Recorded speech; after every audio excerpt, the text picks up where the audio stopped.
In the last episodes, we talked about the importance of stories in shaping American management. But those stories didn't come out of nowhere. You see, let us go back to where we want to be. The It was a colony, so headquarters, England, protected their copyright on their own romances and novels and whatever.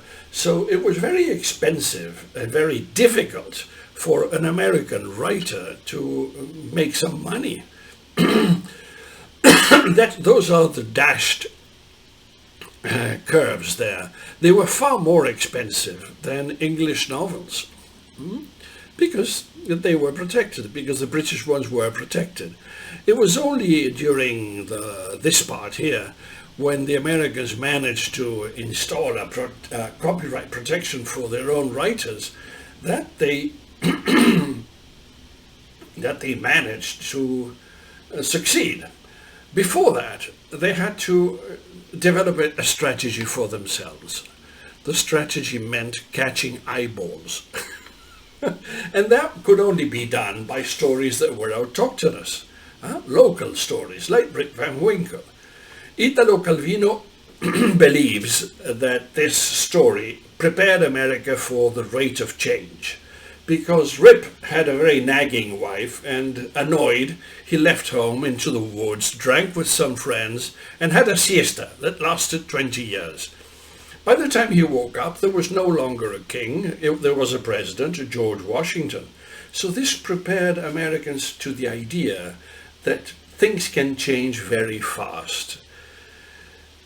Barack Obama, in his inauguration speech, alluded to a lady that had been born from a slave, and in the moment of the voting in the machine, she pressed the button to elect the first black American president in the US. So this is the idea of the speed of change that was captured in Rip Van Winkle as understood by Italo Calvino. But then there was Moby Dick. Now, what does Moby Dick tell us about obsession? A lot. It has to kill that whale, and the idea of killing that whale is wrought into in his mind as if it were a railway. No, a goal and a path. But besides this, Melville, by the time he wrote this novel, he had been round the world on a ship. While Latin Americans were still riding on horseback.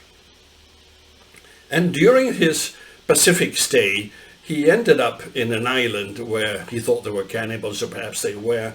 But the fact is that he brought into the novel the idea of this character, Queequeg, tattooed from top to bottom. And this prepared Americans for the idea of diversity in the workforce.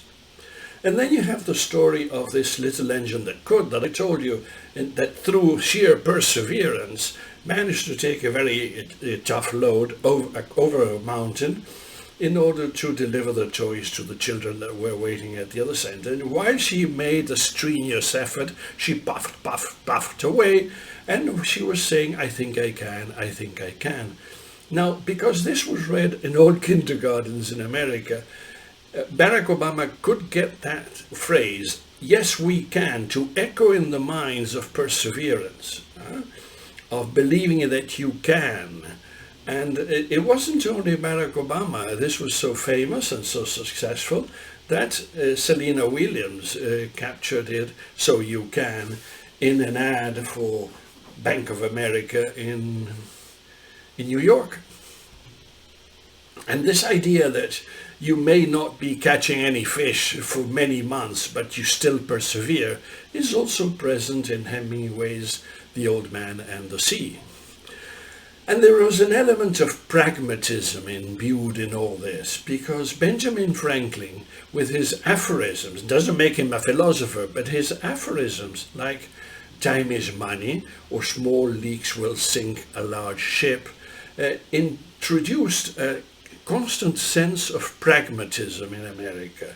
And this is why we can get a swimming pool heated by the excess heat of a nearby crematorium, which is something that makes us rather squeamish, but it works. It heats the water. So why waste the heat that was there?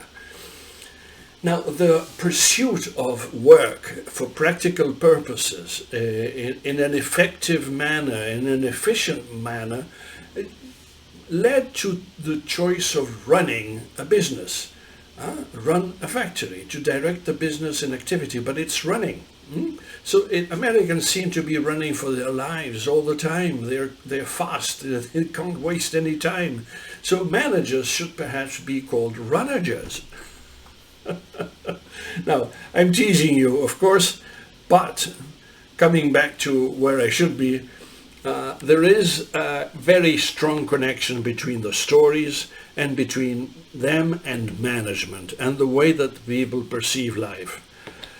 At work, there's not much space for having fun, or perhaps even friends. I'll let you until the next episode in a week's time. Thank you very much for being with me.